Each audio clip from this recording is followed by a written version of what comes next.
Voltamos aqui a transmissão. Deixa eu ver se o Alan conseguiu resolver o probleminha aí da câmera pra gente começar o debate. Vou ver se eu convido ele aqui já.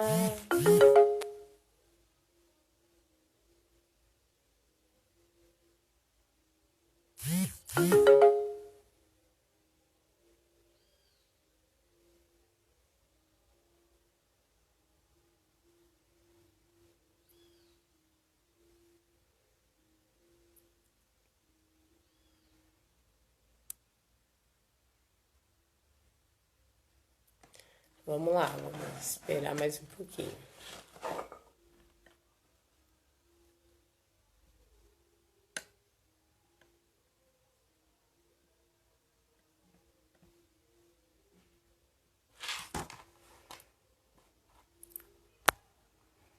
Ver, ela entrou aqui.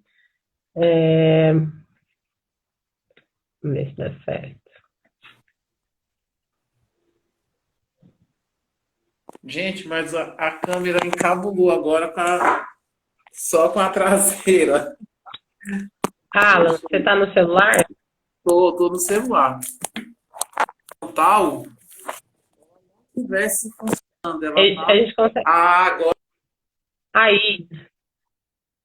sim. Aí.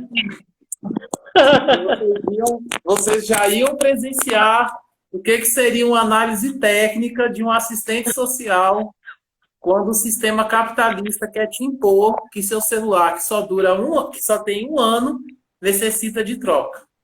Né? Então, a Normal. gente já ia começar Nessa, essa análise aí dessa alienação capitalista e monopolista e mercantilista, né?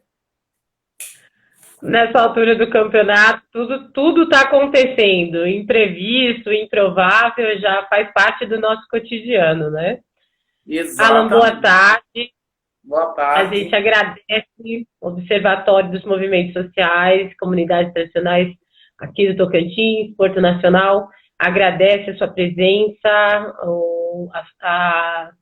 aqui as suas contribuições, né? Muito obrigada por aceitar o nosso convite. E aí eu já me apresentei um pouquinho aqui com o pessoal, vou retornar nessa apresentação e depois, se eu acho que é mais bacana que você mesmo se apresente, né? Fale de si mesmo.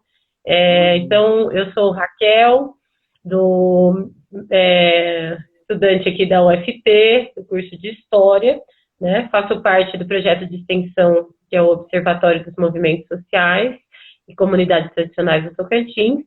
Nessa tarde a gente vai conversar sobre análise técnica da assistência social com o Uhum. diretor de assistência social de Porto Nacional, aqui no nosso município. Agradeço desde já a todos que estão entrando, a todos que estão acompanhando, e abro a fala para a apresentação, então, do nosso colega e companheiro aqui. Ok, Raquel, obrigado. Boa tarde a todas e a todos aqui presentes. Primeiramente, gostaria de agradecer o convite, né, feito aí pela Raquel, junto com o Observatório dos Movimentos Sociais. Para quem não me conhece, eu me chamo Alan Gomes, eu sou assistente social formado pela Universidade Católica de Brasília, né? Venho aí de um extenso ativismo aí na parte de direitos humanos de crianças e adolescentes, em especial, né, as meninas negras, vítimas ou testemunhas de violência sexual. Então, isso já é um trabalho que eu venho desenvolvendo aí ao longo dos 17 anos de vivência nessa área das políticas públicas, que é garantir o acesso, né, da proteção integral da criança e do adolescente aos mecanismos públicos, né, dos direitos sociais na sua totalidade. O tema, ele é um tema bem provocativo, a gente, para o atual contexto, né? Porque uma coisa é a gente entender essa análise técnica da assistência social a partir do que ela traz enquanto perspectiva, né? E aí a gente tem que saber também desmembrar o que seria esse conceito de política, de como nós estamos falando, né? Da política pública, aquela que todos nós, enquanto cidadãos, sujeitos de direito, temos acesso, ou é aquela política partidária, tecnicista, assistencialista, né? E aquela que deixa as populações cada vez mais dentro de uma perspectiva de pobreza relativa e excluindo totalmente a interpretação do que seria uma pobreza absoluta e como estruturar os mecanismos para que essa pobreza absoluta ela não seja absoluta, e sim erradicada. Né? Então, esse é o grande desafio hoje aqui desse espaço para a gente poder estar debatendo. Exatamente. Obrigada por essa introdução, bacana demais. Eu gostaria de, para a nossa abertura, que você pudesse trazer para nós, no começo da pandemia, mais ou menos por março, abril, quando nós começamos a nos alertar e a nos prevenir e a nos acostumar, né, com essas políticas todas que agora nos cercam, que a máscara, a intensificação, né, da nossa higiene pessoal, dos ambientes, né, o distanciamento, o isolamento social, né, as campanhas Fica em Casa, tudo isso é proteção dos grupos de risco. Como a gente quer falar sobre essas análises técnicas, né? Eu gostaria de que vocês colocassem para nós como que, quando essas demandas surgiram, como que se encontrava a assistência social para dialogar com essas demandas de forma eficiente, e como foi também essa relação, né, com os poderes públicos, já que o assistente social ele é esse grande agente, né, mas ele também está ali na interdependência, né, dos poderes públicos, das autoridades, né, de ter investimentos nos seus planejamentos e nos seus programas. Eu gostaria que você pudesse falar para nós como nesse início da pandemia surpreendeu, como é que chegou para vocês essas novas demandas e quais condições tanto a assistência social como os poderes da cidade, né, os poderes municipais, estavam preparados ou não estavam preparados para lidar com essa nova situação. Bom, Raquel, é muito boa essa colocação para a gente explanar aqui, né? O primeiro contato nosso com a pandemia, e isso já aqui com os presentes, deixando bem claro que o que nós vamos discutir aqui é uma análise técnica, né, de toda essa discussão. A nossa primeira pandemia em conexão com a pandemia do Covid-19 foi compreender o que nós tínhamos enquanto sistema de garantias de direito na área da assistência social. Até porque todos os nossos serviços da socioassistenciais, sejam eles municipais, estaduais ou federais, eles já são tipificados, né? Então, eu vejo essa tipificação como algo extremo, maravilhoso, porém, ele é verticalizado. Ele já diz para nós o que fazer, né? O que fazer já está sendo imposto entre União, Estado e município, né? E ficando a cargo dos municípios pela proximidade com as populações, com os povos tradicionais e estar em contato mais próximo com a população, fazer com que essa tipificação ela venha ser acessada a quem dela necessitar. Então, a gente teve que primeiro analisar o que se tem, né, conceituado enquanto assistência social. E o que foi a gente começou a observar? Nós temos uma tipificação linda, um sistema único de saúde, um sistema único de assistência social, completamente perfeito, né? Teve toda uma luta, tem uma militância referente a isso, porém, nós fomos omissos, porque é um sistema único de assistência social que ele não era, até então, preparado para as questões pandêmicas, né? Até porque nós temos aí uma assistência social que já vem de isso eu estou falando assim no âmbito geral, né? Ela já tem esse peso desse nome, assistência social. Então, ele já traz na sua historicidade aquela visão de que é um serviço caritativo, mas ele não é um serviço caritativo. A assistência social ela é uma política pública, né? Sobre a qual existe a Lei Orgânica da Assistência Social, o SUAS, o Sistema Único de Assistência Social, ele é garantido em lei, porém, nesse primeiro momento, assim, estamos diante de uma pandemia, né? Então, o que nós temos enquanto leis, enquanto estrutura técnico-operativa para lidar com essa realidade? Então, esse foi o primeiro enfrentamento dentro da política de assistência social municipal.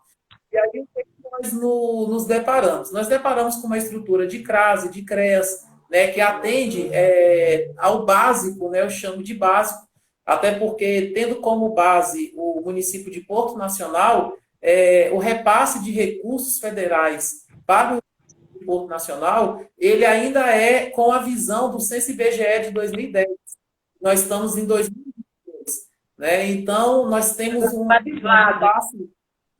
repasse de recursos, nós estamos em 2020, nós temos um repasse de recursos calculado como se Porto Nacional ainda fosse um município de pequeno porte 2, e, na verdade, Porto Nacional já tem a extrema da extrema pobreza, já tem uma população de médio porte e que possui uma realidade de necessidades sociais de municípios de grande porte, como Brasília, Goiânia, São Paulo, Minas, né? Então, para a gente já começar a observar a complexidade dessa análise técnica, como lidar com essa realidade nesses tempos de pandemia. Então, o próprio Sistema Único de Saúde, e aí é o nosso grande aliado nesse combate ao Covid-19, ele já trouxe para nós o que seria o grupo prioritário, né? E a gente não teve tanta dificuldade em acessar esse grupo prioritário, até porque ele já é acompanhado pelos CRAS, pelo CREAS, né, a parte de criança e adolescente. Quando ele está em cumprimento de medida socioeducativa, ele é acompanhado pelo CREAS, e aí quando ele está em acolhimento institucional ou em outras etapas de acompanhamento, né, ele está vinculado à instituição de acolhimento Tia Messias Braga, que é o que acolhe as crianças quando é destituído o poder familiar dos pais, tem um conselho tutelar. Então, nós temos uma estrutura que, a princípio, ela consegue trabalhar esses grupos, né, esses grupos de risco. Porém, a gente primeiro teve que nos perguntar o que nós temos enquanto técnicos, enquanto profissionais, sobre a compreensão do que é o Covid-19, né? O que é essa ausência do contato, o que é, a partir de agora, você utilizar uma máscara, você ter o medo, o medo com receio de pegar, ter contato, abraçar ou visitar essas pessoas, o que seria essa pandemia?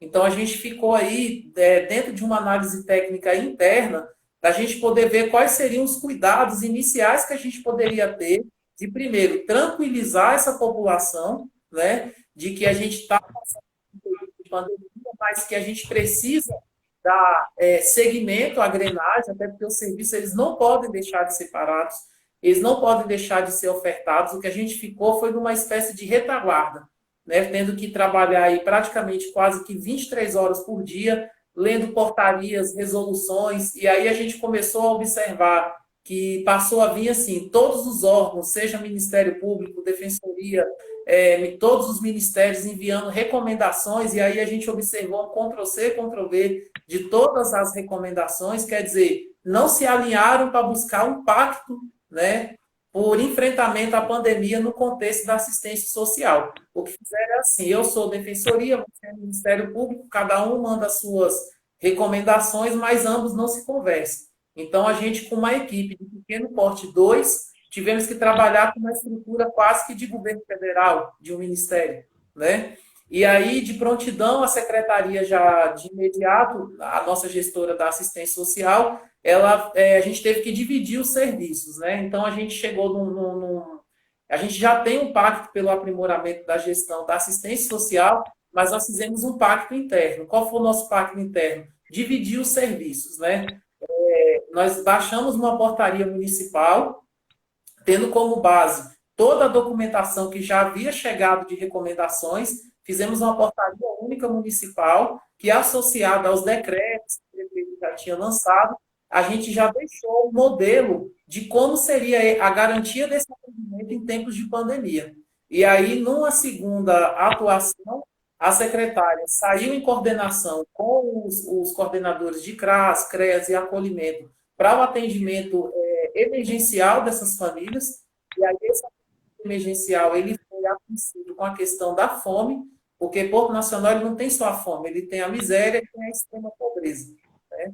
E ela é muito bem velada, porque assim, nós temos esse monitoramento pelo Cadastro Único, pelo programa Bolsa Família, porém, é um outro público que surgiu agora, é o das desempregadas, é o das diaristas, da Dona Maria que não conseguiu mais vender o seu bolo, do seu José que ficou impossibilitado de fazer um reparo na sua casa ou de cortar a sua grama porque ele está com Covid-19.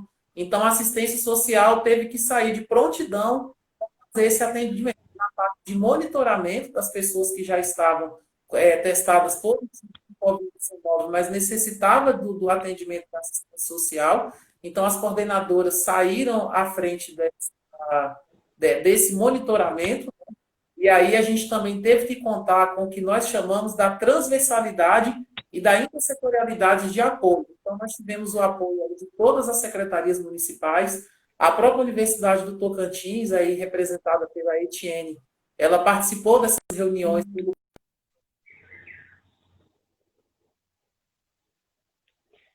Só um pouquinho, a gente perdeu o áudio do Alan, que pena.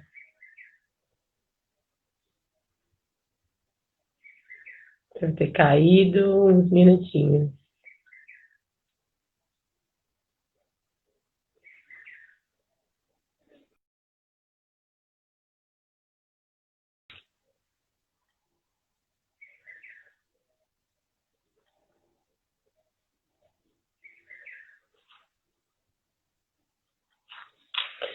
Alan saiu aqui, teve algum problema com a conexão. Vamos só esperar ele retornar aqui e convidá-lo. Então, a gente percebe que já com esses adiantamentos e apontamentos, né, que o Alan está trazendo para nós, a gente percebe que são vários problemas estruturais, né, e que... Deixa eu só chamar o Alan aqui de novo. A gente percebe que já são problemas que eram prévios, né, eram anteriores à situação da pandemia, à situação do Covid. Então, o que aconteceu foi intensificar e muito rapidamente, né? Isso saturou, como o Alan está falando aqui, um dia de trabalho, né, de 23 horas. Assim, cria um paradoxo com vários outros direitos para poder garantir o direito das pessoas. Só um minuto aqui para fazer a chamada. Alan,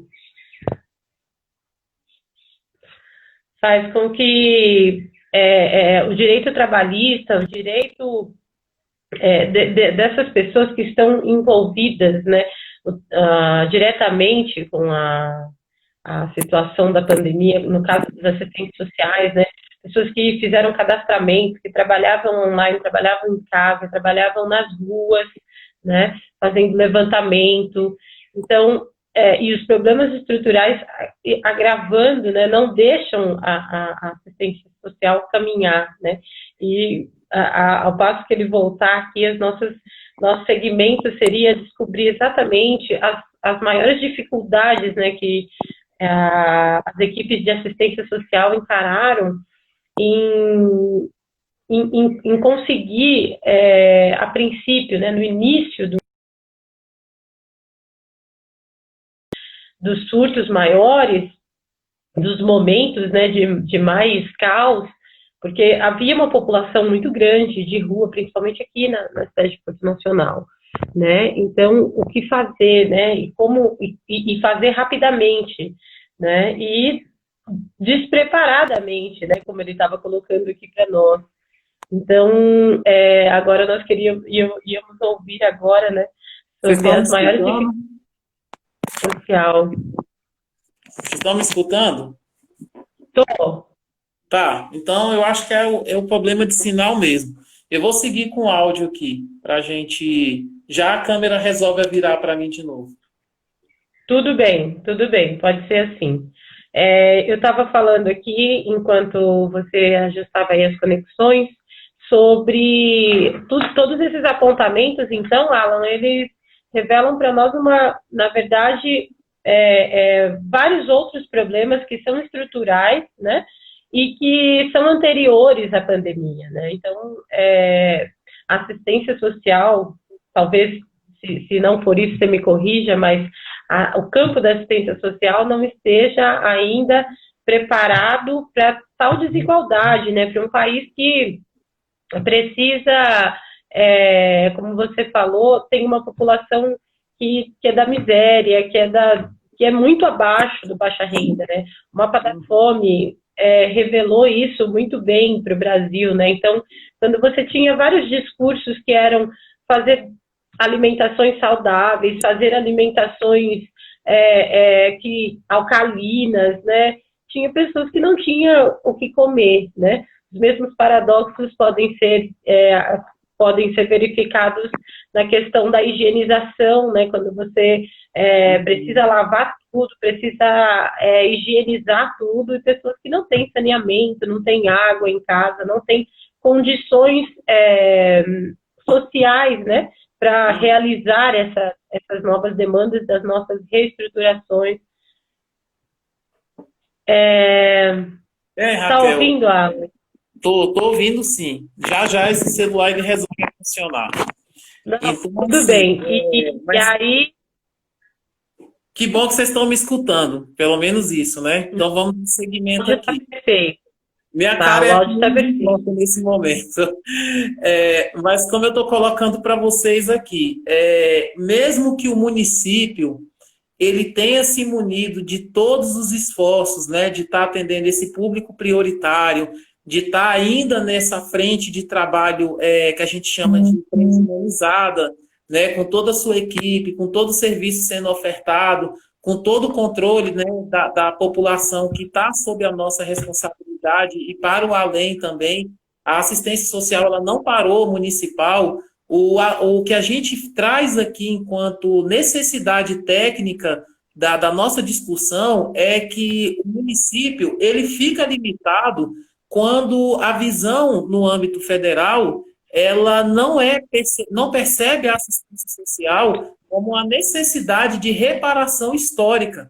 O que a assistência social no Brasil hoje ela necessita é de que se compreenda todo o retrocesso político brasileiro que nós temos de perspectiva assistencialista. A população de Porto Nacional, os estados, o estado do Tocantins, o Brasil em si, na sua totalidade.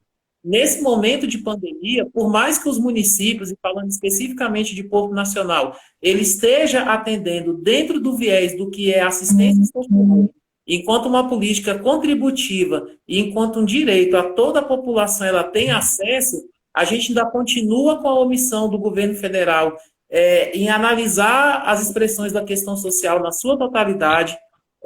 Para você ter ideia, aí nós estamos falando de uma política pública, né? Para você ter ideia, o governo do estado ele também tem a sua contrapartida a ser repassada para os municípios para contribuir na parte da pandemia, e o que eles fazem é só reaplicar aquilo que os municípios já estão praticamente assim, a 60%, 70%, 80% à frente, né? Agora, recentemente, mesmo a Secretaria Estadual de Desenvolvimento Social, ela entrou em contato com os secretários municipais, informando que vai ter uma live para poder explicar como utilizar o recurso que foi repassado para a União em tempos de pandemia. Espera aí, gente, nós já estamos em julho, nós já estamos praticamente 120 dias de uma pandemia, né? Então, quer dizer, será que eu ia esperar 120 dias o Estado dizer para mim como que eu posso gastar um recurso? Não, a gente redobrou os esforços. Nós ficamos 23 horas estudando as leis, estudando as portarias,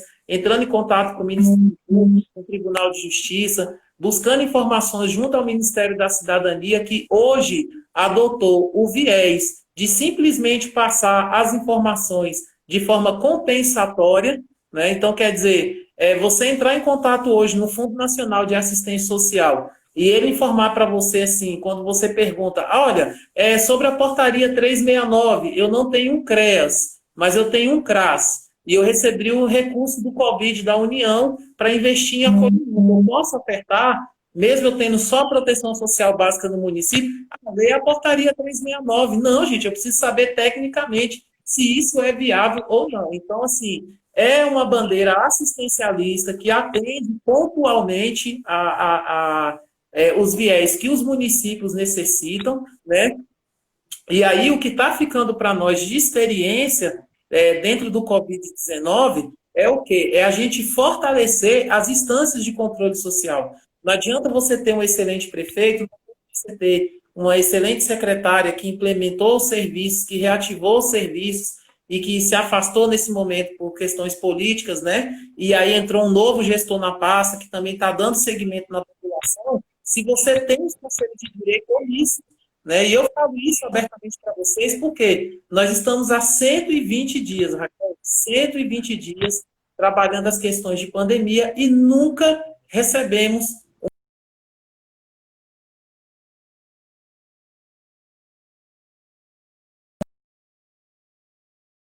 Nossa, que vocês aqui para poder evoluir com vocês. Aí eu pergunto para você aí, enquanto, né, uma futura historiadora, você só precisa do diploma de historiadora, você já é uma historiadora, né, vamos dizer assim. Qual foi o dia que a UFT, o campus de Porto Nacional, recebeu uma visita do Conselho Municipal de Assistência? Né?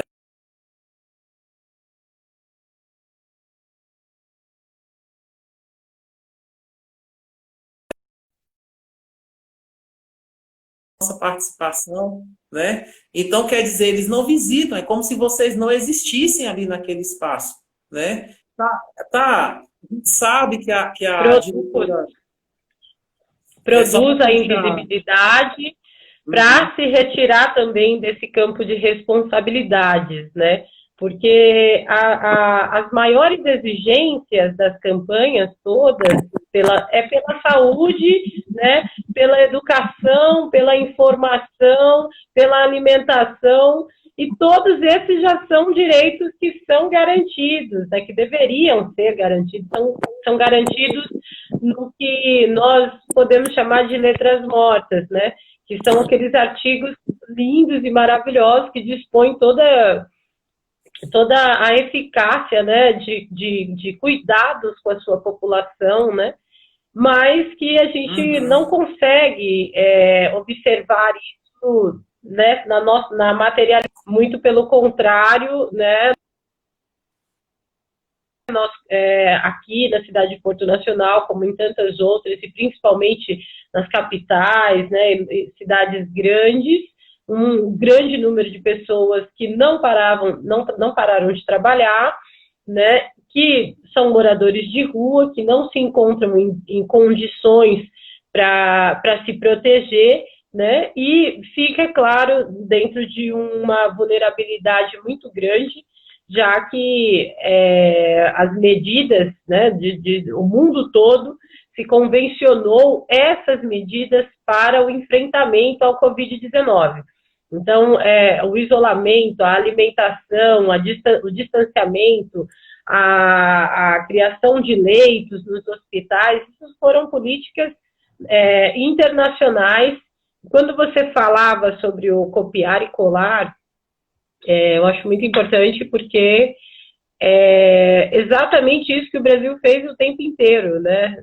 Não só na assistência social, mas observar o que outros países fizeram e copiar os seus modelos para tentar solucionar e tentar dar encaminhamento à crise essa crise desse surto, né, dessa síndrome respiratória, aqui no Brasil, né? E novamente tentando fazer esse encaixamento, esse enquadramento, né?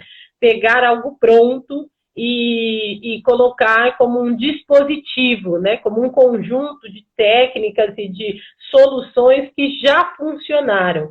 A sua funcionalidade, a sua operacionalidade foi muito baixa, né? E dentro da assistência social, eu acredito que isso acaba gerando crescimento da demanda, né? Das demandas de atendimento. É importante, Raquel, quando você... Queria falar com você, Alan, que você pode expor para nós as maiores dificuldades que a assistência social encarou e também quais foram as medidas que você considera favorável, que foram tomadas e que foram favoráveis para a população? Olha, Raquel, uma das maiores dificuldades que a gente enfrentou e que enfrenta até hoje estando a população ciente da importância da gente manter os mínimos cuidados, os máximos cuidados que puderem ter, até porque, assim, os nossos serviços socioassistenciais, como eu coloquei para você aqui, eles são interruptos, né? Nós estamos com CRAS, CREAS, funcionando, o acompanhamento sendo feito na modalidade, né, à distância, e quando necessário é feito essas visitas, né? Mas a gente precisa que a sociedade civil também faça a sua parte, entendeu? Eles entendendo que a gente deixa de pensar de uma forma humanizada e a gente coloca todas as políticas públicas, não só a assistência social, porque assim, a assistência social, ela é parte dessa engrenagem, ela é parte dessa vida, né? E aí ela deixa de funcionar quando não adianta o serviço público, ele está sendo ofertado ali, e outras pessoas estarem simplesmente assim, não, eu vou andar sem máscara, eu não vou utilizar o álcool em gel, eu vou aderir à bandeira de que é uma gripezinha. Não, gente, nós temos populações em extrema vulnerabilidade. Agora, recentemente, eu me vi numa situação, porque nós temos aldeias indígenas, né, próximas daqui a 300, 400, 200, 300 quilômetros de Porto Nacional, né, de um indígena chegar até para nós e falar bem assim, olha, a minha aldeia tem 70 indígenas infectados, não foi feito teste rápido, não tem assistência social, e aí a gente, enquanto Secretaria de Porto Nacional, entendeu? Fazer um ofício mandando para o Ministério Público Federal, informando que o colega do lado não está cumprindo uma recomendação passada pelo próprio órgão, que é o Ministério Público Federal. Então, o que eu quero trazer nessa fala? É o peso do compromisso técnico, do compromisso quando nós saímos da universidade e a gente sai diplomados, cientistas do serviço social, e a gente passa a ser servidor público, e a gente chancela um documento, a gente assume o compromisso de gestão e de responsabilidade em fazer o acesso desse serviço chegar a quem dele necessita, e aí eu puxo também para os nossos colegas de profissão, não dizendo das minhas colegas atuais que estão atuando comigo na assistência social, porque a nossa equipe está dando o máximo, né, mas que cada um também reveja suas ações. O que é que nós estamos fazendo? O que é que nós estamos praticando nesse tempo de pandemia? Se é uma política compensatória, se é uma política compensatória, a população não precisa de uma política compensatória. A população que necessita da assistência social, ela precisa de uma política que assista ela no emergencial e que ela seja uma política de efetivação de direitos contínua, né? A exemplo do que a gente tem hoje, por exemplo, perspectiva de acolhimento institucional de crianças e adolescentes. Nós temos em Porto Nacional? Temos. Nós temos uma estrutura que é referência no estado do Tocantins. Mas o que eu faço lá, enquanto cuidador? Né? O dia que eu trabalho, eu tenho os cuidados com a restrição sanitária? Tem. E quando eu chego na minha casa, eu vou para a festa, eu vou para a praia de Poeiras, né? Eu vou passear, eu ando sem máscara. Peraí, você está pensando naquela criança que está lá, né? Você está pensando nos outros colegas que estão trabalhando ali? E por que eu puxo muito essa colocação? Nesse sentido, você acha que houve informação e conscientização da parte dos poderes públicos, né? Essa orientação, não só decretos e não só proibições, né?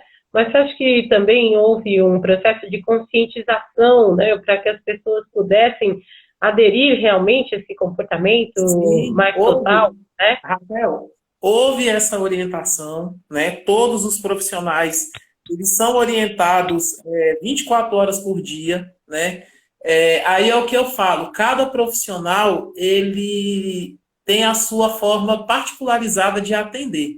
Mas aí eu já falo também, enquanto ativista, por isso que eu gostei muito do debate, porque aí é um olhar técnico, né? Eu falo para vocês, a gente não jura uma bandeira, a gente não honra uma bandeira, mesmo patrimonialista como ela é, mas a gente passa por isso quando a gente recebe o nosso diploma.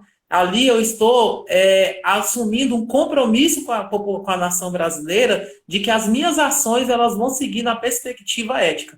Então, na minha percepção, é inadmissível um assistente social, ele pegar um estudo de caso em tempos de pandemia, entendeu? E ele simplesmente se posicionar de que ele não vai fazer esse estudo de caso, de que ele vai seguir nesse estudo de caso de uma maneira completamente simplória, pelo simples fato de ele alegar assim, estamos em tempo de pandemia, eu não posso fazer visita. Peraí, não pode fazer a visita. O que você está fomentando? O que você está debatendo? Cadê o seu compromisso ético? Cadê o seu código de ética? Né? A gestão dá o básico para você trabalhar, mas o que você está fazendo de estrutura? Nós temos mulheres que são vítimas de violência e a violência contra a mulher aumentou de forma acirrada. Exploração sexual de criança e adolescente, abuso, agressão, tudo isso nesse momento de pandemia está praticamente assim, 300% fora das suas estatísticas.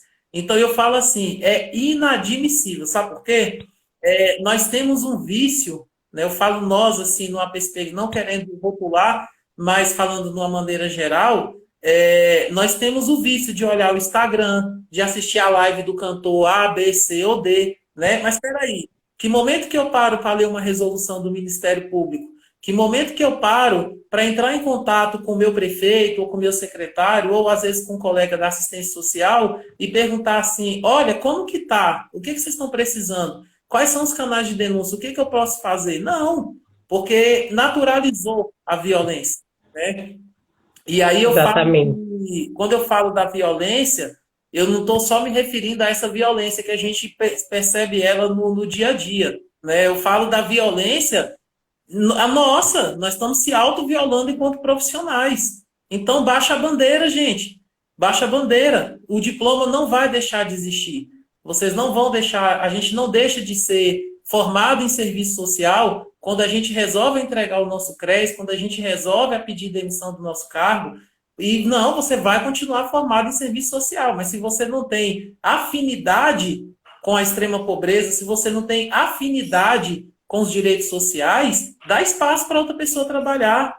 Né? A gente está precisando de rever os nossos espaços de atuação profissional. É um momento, então, para além dessa conscientização, a sensibilidade, né, de qual é a responsabilidade que se carrega, né?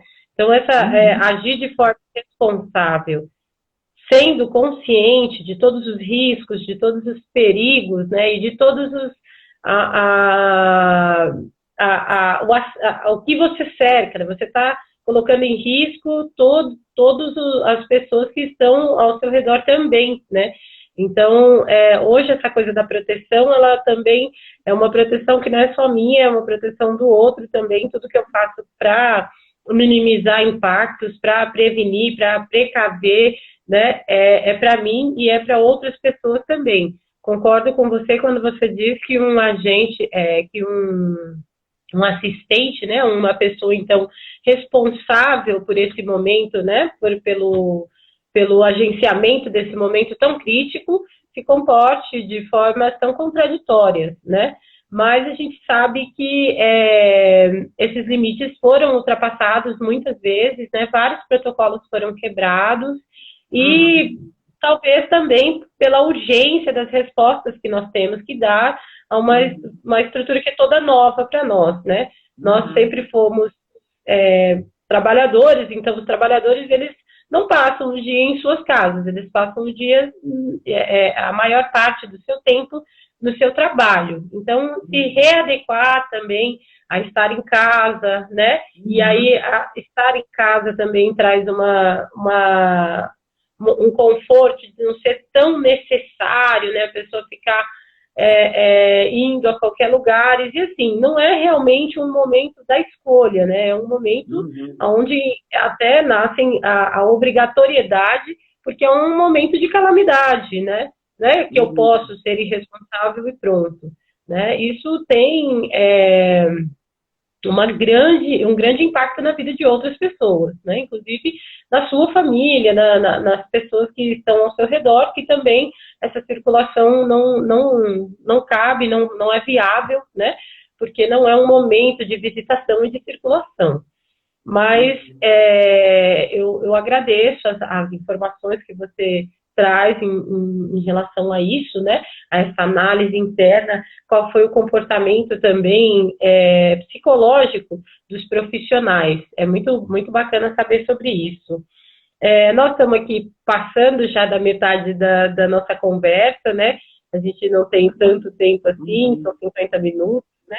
Mas eu gostaria que você falasse agora de 2 grupos específicos, que é o grupo da população negra e da população de rua, de Porto Nacional, e se você quiser também explanar outras localidades, outras cidades do Brasil, pode ficar à vontade. Eu gostaria que você trouxesse para nós uma fala sobre esses 2 grupos tão atingidos na pandemia, né? Nós reconhecemos também outros grupos, né, como grupos indígenas e populações tradicionais, e fizemos esses debates aqui no observatório, né, anteriores a essa live. E agora eu gostaria que você explanasse sobre esses 2 grupos, porque eu sou daqui do Coletivo Geraldo Silva, né? Você também é participante, a gente sabe o quanto a população negra é atingida quando qualquer desequilíbrio social surge, né? A população mais atingida sempre vai ser a população negra periférica, né? Porque essas pessoas já se encontram em condições desumanas no seu dia a dia, né? Parece que a pandemia é bastante permanente na vida desses grupos. E aí, com essa intensa, com essa avassaladora, né, com esse tempo que nos atingiu tão rapidamente, né, tempo em relação ao espaço também, né, esse espaço que nos atinge rapidamente, exigindo tantos cuidados, tantas mudanças, sem nenhuma condição, né? Você pode explanar sobre esses 2 grupos em relação ao tempo social? Aqui em Porto Nacional, a população negra, a gente está num processo foi feito esse levantamento pelo CadÚnico e pelas escolas municipais de quais seriam as necessidades, né, emergenciais do público em geral, mas também foi identificado quem é a população negra, né, e qual o nível socioeconômico de cada uma delas para a gente poder dar esse atendimento emergencial. Então, a gente não encontrou muita dificuldade do acesso a esses dados, porque 2 aliados nossos aqui, 3 aliados nossos, é o CadÚnico, que ele já traz essas informações no sistema. Nós temos também o sistema da Secretaria Municipal de Educação, que foi fundamental para a gente entender o nosso público, né, específico do município. E também nós temos aí os agentes de saúde, né, que estão mais próximos da população e que identifica. E quando a gente faz essa visita, a gente observa que é a população negra. Mas o que eu sinto falta? Aí eu falo assim, não é só Porto, né? Eu falo que é no geral. O Tocantins ainda está muito, muito pequeno, esse debate. A gente encontra uma fragilidade imensa nos municípios quando se trata de discussões voltadas para a população negra, né? E aí o que a gente encontra de dificuldade? Às vezes você até tem um corpo técnico, tem a estrutura, tem o cofinanciamento, tem todo esse trabalho para ser feito, mas aí você encontra legislações falhas, né? Aí o que impossibilita o gasto desse recurso para poder, ou então até a entrada de recursos, né, por outros organismos dentro da política de assistência social, porque tem a sociedade civil também contribui pelos fundos municipais, mas quando você não tem a lei ali que diz quem é esse público, e uma vez sendo identificado o que fazer por eles, você não tem como nem se cadastrar no edital para receber um cofinanciamento, né? Então a gente está trabalhando muito aí alinhado com a Câmara de Vereadores e com a gestão de estar revendo essas leis, né? E aquelas que necessitar de mudanças, a gente também vai estar caminhando. Agora, a população de rua, em situação de rua de Porto Nacional, ela é uma população que a gente considera pequena, porque o levantamento que foi feito dos últimos 3 anos, porque o nosso sistema, Raquel, ele foi deletado. De 2016 para trás, você não acha nada. Você não achou nem cadeira para sentar. Mas aí, os 3 anos, 2017 a 2019, a gente fez o monitoramento desses grupos e foi identificado que são 23, né? 23 pessoas em situação de rua. Fora os andarilhos que vêm, às vezes os povos tradicionais que passam, às vezes os ciganos acampam na cidade, passam um tempo e vai. Mas, assim, fixo em Porto Nacional é uma população em situação de rua de 23. Porém, os 23 têm residência. Mas aí vem as questões aí familiares, né?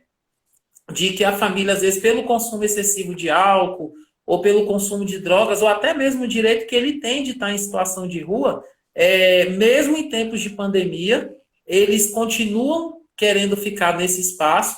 A gente teve uma boa adesão no mês de março e abril, né, por parte deles de ir para a Fazenda Esperança, que foi uma parceria feita entre o município e a Fazenda Esperança, para a gente poder deixar eles lá no período de pandemia, através de uma parceria entre a Prefeitura, a SEMAS e a Fazenda Esperança. Porém, com 15 dias que eles já estavam lá, eles retornaram por conta própria, né? Porque a gente não pode agir aí com eles de forma compulsória, né? Aí não, é uma visão desumanizada a forma compulsória, né? Então, a gente continuou dando esse atendimento, continua dando esse atendimento, fornecimento de máscaras, às vezes eles solicitam refeições, a gente também está dando esse suporte, mas o que já foi solicitado e a gente está tentando tomar providências, né? Eu falo tentando porque, assim, não depende só da assistência social, a gente depende de uma defensoria pública, depende de outras instâncias de controle também participar desse processo. O que a gente precisa? Será mesmo que Porto Nacional tem apenas 23, né? E, uma vez não sendo população em situação de rua, mas que populações que, mesmo estando dentro da sua casa, da sua residência, às vezes está pior do que o que está ali em situação de rua. Então, esse é um trabalho que a gente chama, que é um trabalho para médio prazo, né? Porque ele está dependendo da gente. Aí eu volto naquele que eu falei para você no início. A gente depende da mudança do porte do município, porque enquanto o Porto Nacional for pequeno porte 2, nem um CRAS a mais eu posso fazer. Agora a gente inaugurou recentemente o CRAS de Luz e Mangues, com toda a equipe técnica lá em funcionamento, porém ele não é cofinanciado pela União. Ele é mantido pela fonte 10 do município, né, o Tesouro Municipal. E aí o que atrasa a gente nessa política? O governo federal não sabe da existência desse CRAS. Por quê? Não, porque só vai atualizar o censo ano que vem. Peraí, gente, vamos esperar 10 anos de novo. Aí vai colocar porto em médio porte com a demanda de grande porte. Então, para não alongar muito aqui, o que a gente está fazendo? A gente não vai esperar. A gente tomou essa decisão. A gente está fazendo nossos levantamentos técnicos, assumindo o nosso compromisso ético de estar sempre atualizando essas informações. Infelizmente, não é uma bandeira unânime, né? Até porque a gente tem a parte econômica do município, que solicita do município seja um atendimento completamente de higienizar esse grupo de risco, né? Quer dizer, some com essa população em situação de rua daqui. Então, nós temos o segmento econômico que pensa dessa forma, mas a gente também compreende os fatores, que é um dos fatores que levam a eles pensarem dessa forma, mas o que o nosso gestor, aqui, a prefeitura e a secretaria sempre nos recomendam? Buscar sempre a análise técnica, para o técnico, o estudo antropológico, quem é esse grupo, o que levou eles a estar em situação de rua, o que a gente pode estar fazendo para estar inserindo essa família, esse sujeito de direito, no seu núcleo familiar. A família está tendo resistência? Sim. O que a gente pode fazer para melhorar essa resistência, trabalhar? E aí eu encerro aqui essa parte, Raquel, colocando assim, de nada adianta a estrutura plena se eu, como ou como psicólogo, um técnico de referência, chegar lá no atendimento e eu achar que aquilo ali é natural. Não é comum, eu vou seguir em frente. Está errado, gente, dá espaço. A gente tem profissionais aí capazes, né? E a gente sabe que isso atrasa o serviço público, né? A gente não precisa quantificar a população em situação de rua. A gente precisa quantificar e dar qualidade nesse atendimento, né? Ele tem o direito de estar em situação de rua. Então, assim, a qualidade ela tem que ser na sua totalidade, né? Perfeito. Eu gostei muito aí das suas colocações, né? Porque, afinal, quando há essa desarticulação dentro do sistema interno, dentro das equipes, dos comitês, das comissões, a população não consegue acessar, na verdade, por conta, como você nos alerta no princípio, né, desse bloqueio burocrático, né, que tanto atrasa os incentivos, a chegada realmente, a possibilidade de executar os projetos e planejamentos, como também esse tipo de coisas que são mais particulares, né, que às vezes depende de quem mesmo está exercendo, né? Não pode naturalizar a pobreza, assim como nós não temos que naturalizar nenhuma condição social como uma condição humana, né? Ninguém nasceu pobre, ou morador de rua, ou está em situação de miséria, né? Por biológicas, né? Isso são condições, são construções sociais, né? E políticas mais que nada, né? E que elas devem ter o direcionamento de profissionais capacitados, né? Para refletirem e dar melhor planejamento para essa população, né? Já que, como você falou, a assistência social passa longe de solidariedade e de caridade, né? A assistência social é um direito, né? Ela trabalha com políticas públicas, e políticas públicas constroem a garantia de direitos da sociedade civil. Então, as pessoas acessarem os seus direitos é o que nós deveríamos ter como ideal, né? Que as pessoas consigam acessar os seus direitos, principalmente diante dos riscos de vida que a pandemia expôs a todos nós, mas há grupos que se colocam em situações maiores de risco, né? Por conta do seu ambiente, ou por conta da sua alimentação, ou por vários outros motivos, que por exemplo, as suas condições psicológicas. Há muitas pessoas que realmente não acreditam no vírus, né? Ou também há algumas questões que são culturais, né? Eu vi muitas pessoas que enfim, tem na sua religião uma fé muito grande, né?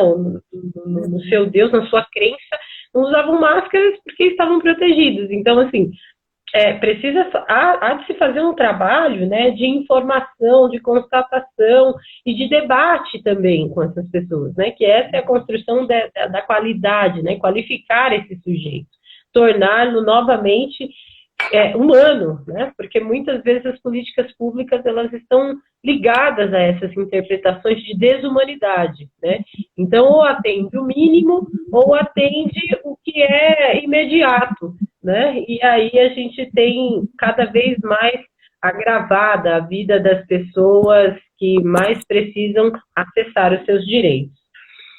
Eu gostei muito da nossa conversa aqui. Também gostei demais.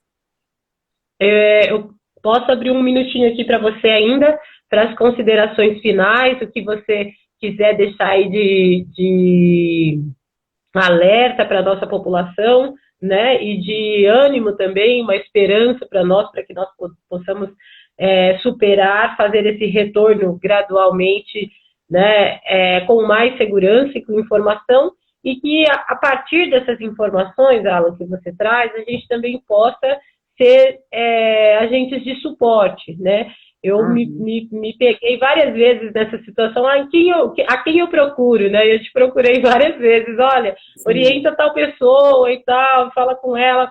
Então, eu acho que esse canal é muito bacana para você fazer isso também, né? A gente conhecer a direção desses planejamentos, o diretor, né? A sua pessoalidade também, que é de muita simpatia sempre, né? Obrigado. E que bacana que você nos alerta sobre todas essas dificuldades, né, que são estruturais no país. Nós estamos num momento de um governo, praticamente podemos nomear de desgoverno, né? Não temos mais, diante dessa pandemia, nosso Ministério da Saúde foi desfalcado por várias vezes, Ministério da Educação agora passando pelo mesmo cenário, né? Sendo que essas duas coisas esses dois elementos são elementos prioritários, né? que não poderiam faltar educação e saúde nesse momento mais crítico. Elas não podem faltar nunca, elas são prioridade sempre, e num momento de crise e de calamidade, como nós tivemos várias cidades, calamidade pública, né? A educação enquanto informação, enquanto comunicação, e a saúde, né, como a garantia da vida, né, das pessoas, ela deveria ser, ao contrário de podada, ela deveria ser muito bem cultivada. Então, eu abro aqui um momento para você fazer as suas considerações finais, e aí a gente agradece a todas as pessoas que estiveram hoje aqui com a gente. Tá, Raquel, você bem rápido, acho que você falou tudo aí, eu acho não, eu penso. Você falou tudo, né? E que dava para ser colocado aqui. E dizer assim, agradecer mais uma vez esse carinho especial seu, de todo o pessoal aí da Casa do Estudante, né? Da própria Universidade Federal do Tocantins, o Campo de Porto Nacional sempre acolhedor, né? Aos colegas que estiveram aqui presentes também. Pena que o Instagram, para esses debates calorosos, ele restringe a 50 minutos, né?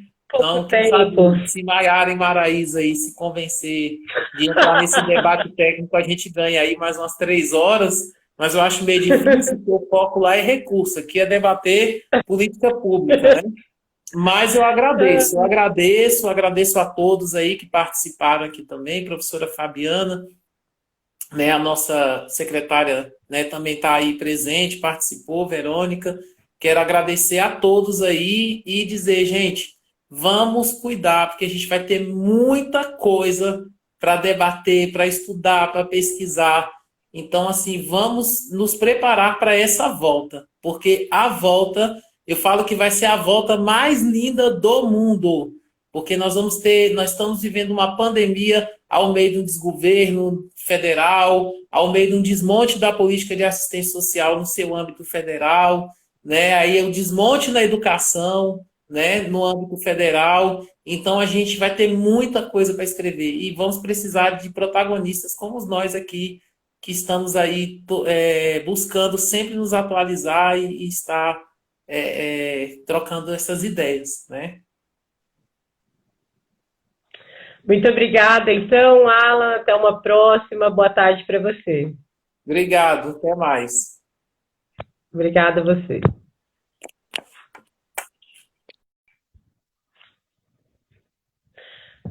Bacana. Agradecer aqui, então, a todas as pessoas que participaram, novamente a professora coordenadora do Observatório, a professora Fabiana Escoleso, obrigada aqui, comentou, excelentes colocações. É pouco tempo, a gente não consegue debater todas as questões que a gente gostaria, mas nós agradecemos muito, enquanto observatório, enquanto movimento, enquanto projeto de extensão, e enquanto pessoas que estamos em contato sempre com os movimentos sociais, né, em busca de ações, informações e comunicação junto com essa extensão, né, com esse nosso contato com a sociedade aqui da nossa cidade e do nosso estado e com a nossa comunidade na UFT. Agradecer também ao Léo aqui, também é membro do Observatório. Obrigada, Alan, Raquel, obrigada a você, Léo, que acompanhou aí, bacana, massa. Você conhece bem a cidade aqui, né, sabe dos percalços todos, e trazer isso para debate é importante. Obrigada pela sua participação e obrigada pela participação de todas e todos. Um abraço, até a próxima live e até mais.